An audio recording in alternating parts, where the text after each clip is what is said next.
Hi, my name is Roger Woods. I'm going to take you through my 2024-2025 drainage project, or otherwise known as mucking. So we have 14 acres, and about 2/3 of it is up above us on the other side, which I'll turn around here momentarily, and that drains down by the house and into our yard. And we have neglected to mow or manage the drainage for many years. So last year undertook a little bit of manual work because there's a lot of muck and we really didn't want equipment in here. So I'll take you through a little bit of what this looks like and how this is set up. So I'm sitting about in the middle east to west of the 520 feet that is our property width, and it's about 1,000 feet long, about 14 acres, and about a 75-foot drop from the back part where you're looking at now, which is turned around from the previous video that I had. And what we're dealing with is the drainage that comes through this incredible process down here, and then ultimately ends up going out to the drainage by the highway. And I will take you up the what I'll call the greenhouse side. Previously, you were looking right about that tree there, and you could see the edge of the greenhouse where I panned around before.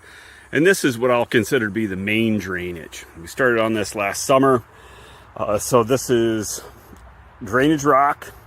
Underneath it is a non-woven landscape fabric. I would recommend a 4-foot wide. I have a power wagon, which the wheels are a little over around 3 feet wide.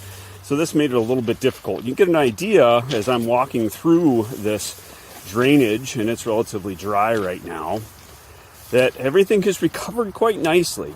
But this is all done by hand. Here we have a split that goes from another drainage by our apple trees that comes down compared to the main drainage over here. So a couple $100, a couple young college students, myself, a power wagon, a couple different shovels, friends' shovels, a couple other buckets, also a new bridge.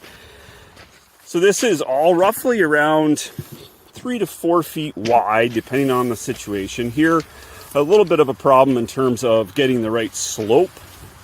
So you can see that we've got a little bit of algae growing after our big rains that we've had. Trying a couple little things here in terms of putting things down the middle. Now we get to the end here where we did last year and where I started this year.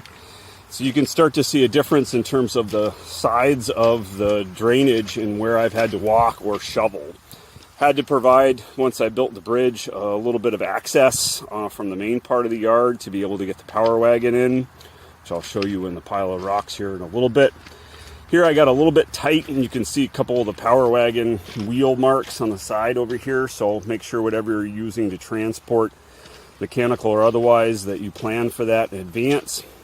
This is now the 4-foot versus a 3-foot. You can also see I did a little bit of demuck side here with some straw. We have a hound dog that does like to get mucky and wear black socks. This is the more recent stuff. You can see a couple of the useful tools, little Wi-Fi radio, rake, hoe, water, shovel, bug bandana, ball peen hammer, sharpen your shovels, always a good thing. So here we have a transition between what I have for the actual drainage rock, and you can get an idea now of the fabric that's rolled out here. So this is a 100-foot roll. It's actually a Scott's I got from Ace.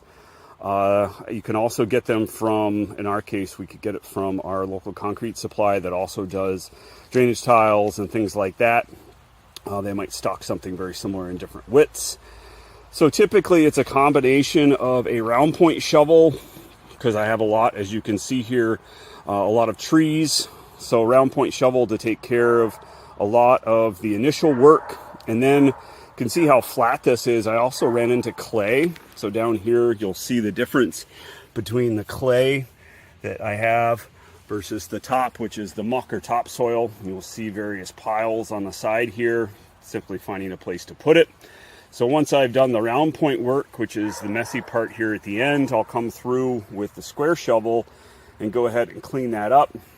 I'm using a level as a combination of width So this is a 3-foot level, and I would like to have this with a couple inches on each side so that the wheels will fit, and then also I'll have a fold of the fabric up the sides. Previous spring, actually 2 springs ago, when we had our runoff, we get somewhere between 200 and 300 inches of snow here, so we have runoff that comes down this hill. I used survey flags to figure out where the drainage is. These are the ones that I've collected as I've done my work. So you can see a big left-hand turn here as we go up. So this is what I was dealing with and am dealing with now. So a lot of things that need to be pulled out, cut up, and then ultimately I will be going underneath that fence there and not worrying about things on the other side as well. So now I'm going to take you through a couple of useful tools to be able to make this happen when you are trying to do something like this by hand. So loppers and a hatchet for a lot of the roots. A couple of these you can see are sticking out at various points along the edges here. These typical yellow ones. Here's one from the edge of a tree that I had to hack out a little bit. This is the polar bear. This is used to pull out using this grip portion here at the front. So I'll come around here. This opens up and then it closes and then has a lever point. So this is made in Canada, custom made by Polar Bear. Very incredibly useful tool, especially in the Northwoods. I had to use some blocking because it's so mucky it will actually sink into the dirt. Ball peen hammer to sharpen it and take care of dings in my shovels. And a hoe. I have another shovel to scrape things off, a pair of channel lock pliers to pull roots out with, which is much easier than doing it by hand because you can get better grip. Typical rake, be able to scrape things down a little bit on the flat side as well. Since I was working through very wet portions of the year, somewhere we had 2 inches, 1.5 inches, quite a few bouts of big rain, I used these rolled up. This is actually a different landscape fabric. Inside of that is a lower row of rocks and some straw. And so that gets placed across the middle of the drainage so that the muck that gets run off from the stuff that's up above doesn't start to get into all your nice clean drainage rocks. One of the constraints that we were working with is the fact that this is the major point of ingress and egress out of our yard. And so this gate is our limiting factor in terms of doing things from a manual basis so that we don't have to go and undo the beautiful garden out front along with all of the cedar fencing here or the 6-foot chain link that goes around. And that's where that drainage that I started the drainage video starts over there. What then became the useful feature in all of this, or probably the most useful tool, happens to be over here. And it's known as the DR Power Wagon. So my dad had one of these in Colorado, and we happened to see one for sale used, and we decided this would be a good idea. It happens to fit with about 2 inches to spare. So it has a Briggs & Stratton engine. It has various forward and reverse. So basically you've got is a wagon, a wheelbarrow that has 2 powered wheels and a spinning wheel on the back to allow to maneuver it. It is the ability to dump. So you go ahead and load it and then go ahead and dump it when you get done. So this is what's left of the 10 tons of drainage rock that I got from a local supplier. Continuing to work through this by hand with a shovel, loading up that bucket and then driving that through the gate out to the various drainage spots and then spreading that as we go forward. So it's a lot of work, but it is turning out to be very useful and also helped a lot in the spring with the drainage that we already have in the summer. And we have now got ourselves just a little bit more to go, and hopefully we'll have this thing wrapped up. Here's an updated video of my drainage project. I'm looking back towards the bridge there. You can see what was done last year, and now we're going to go and look at where we finished things up. Already saw this in the last video, but tidied some things up here along the edges and cleaned up where I had bring the power wagon in.